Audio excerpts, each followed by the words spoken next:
Today we're upgrading iron and food production so I don't have to struggle anymore.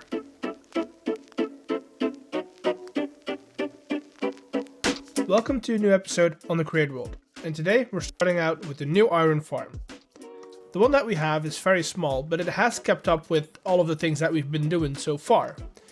Now that we're using a lot more iron in building and just general materials, I want to build a larger and more productive farm.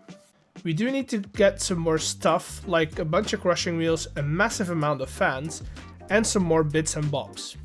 The actual farm is going to go in the town, and we'll dress it up later, but for now, let's get started. We'll start off with the bottom part of the farm. This is where all the gravel is going to get washed into flint and iron nuggets, and we're using both sides of the vault, and that gives us about 10 lines of washing stations. The fans go above the water basins, and then it's just a matter of adding all the crushing wheels and another vault on top of the existing vault. This vault is for the cobblestone that will be processed, and we can get that from the cobblestone farm on the top of the mountain. Instead of using the stored stuff that we have at the base of the mountain, we can dig a tunnel underneath the ground all the way back to the original farm. Then it's just a matter of getting all these belts in place, add some chutes to transport a separate amount of cobble to the iron farm, and get it running. And that's that. We're producing iron farm at a much faster rate than we've ever done before, and now I'm going to try and get this to look not so out of place, and I'll bring you guys back in when I actually have an idea of what direction I want to go in.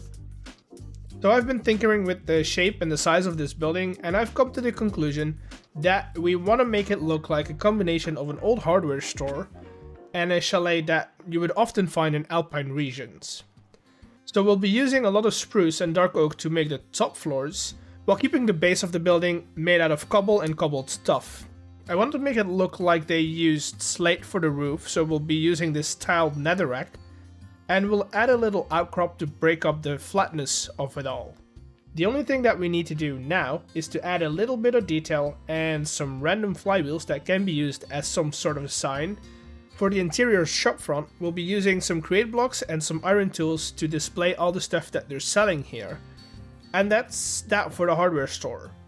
Now let's get started on the big project for today. I've been surviving off of chicken sandwiches up till now, and since that area is rarely loaded, I'm running pretty low. The best way to solve that is to set up another food source over here. To do that, I'm going to set up a bulk production system underground. We're going to need a large room, so we need to do a lot of digging. And I've been going for a while, and it might just be faster to go back to the starter base, gather a whole lot of drills, and drill this all out in one time. So let's do that.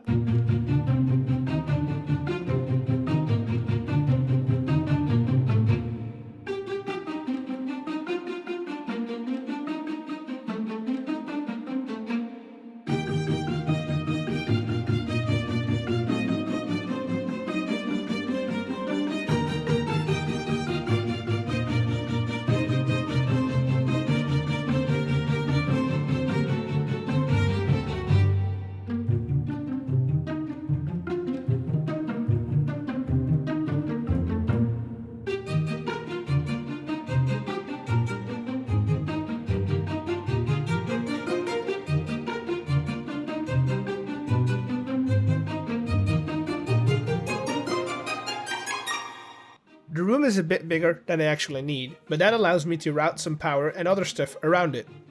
We're setting up a big, large rectangle box that will be sectioned in two parts. The walls are going to be the same style as all the other basements that we have set up in the area, but since this is a larger and a bigger basement, I'm going to add some tough pillars to support it. We can connect these pillars with some sort of beams that span the width of the room, and these cross beams will support the roof. To save up on some copycat blocks and some lag, we're going to add some filler walls. We're using copycat slabs with some tough textures to fill in the gaps between these faux walls. And that is it. We have the basement building, all ready to get some farms in here, but we do need a lot of stuff. Most of all, we need like 500 blocks of rich soil, which Yeah, it's going to take a while. We should be able to make compost, but we need to get a lot of straw. And to get a lot of straw, we're going to need a lot of corn. Because if we grind down corn, it gets us corn kernels and straw. I've made a discovery, and that is that you can also get straw by stripping bamboo blocks, which is more productive. First of all, I have a lot of bamboo. Second of all, it's one piece of straw for one block of bamboo that you strip. And now that we have all the compost, we need to leave it out in the sun to dry and turn into rich soil, but we can speed that up a little bit.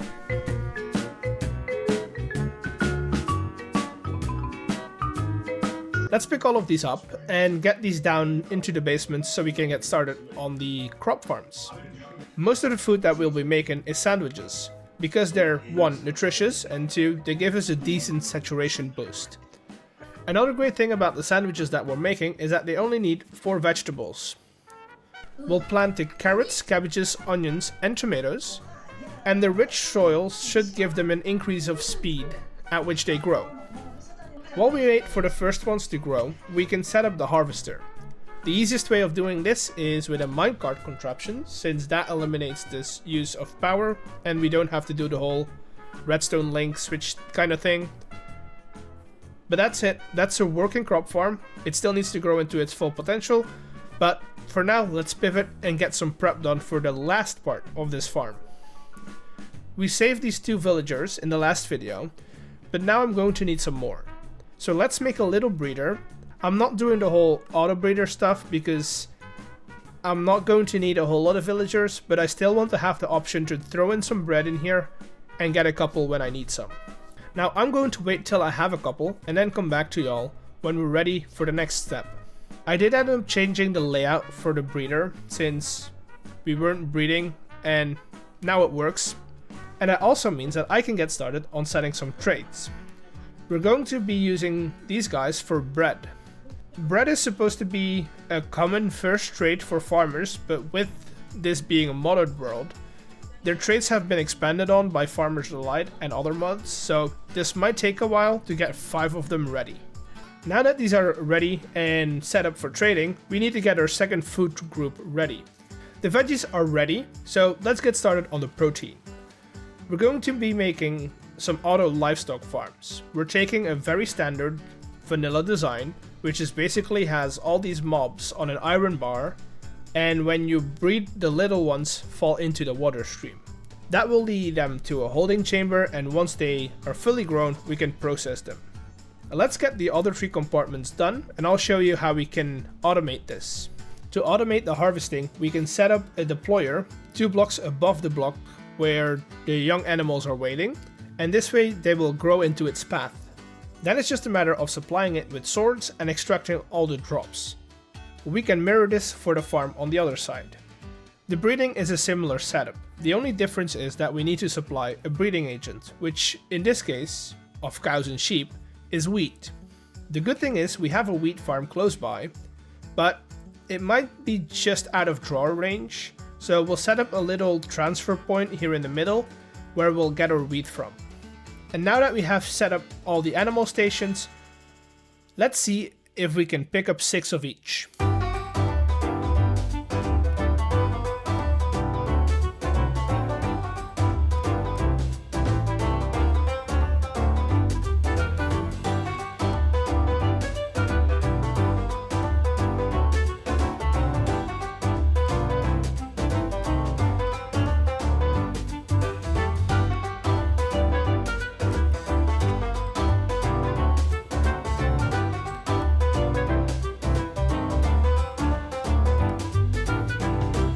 Okay, now that those are going to be breeding, I'm going to set up our traders.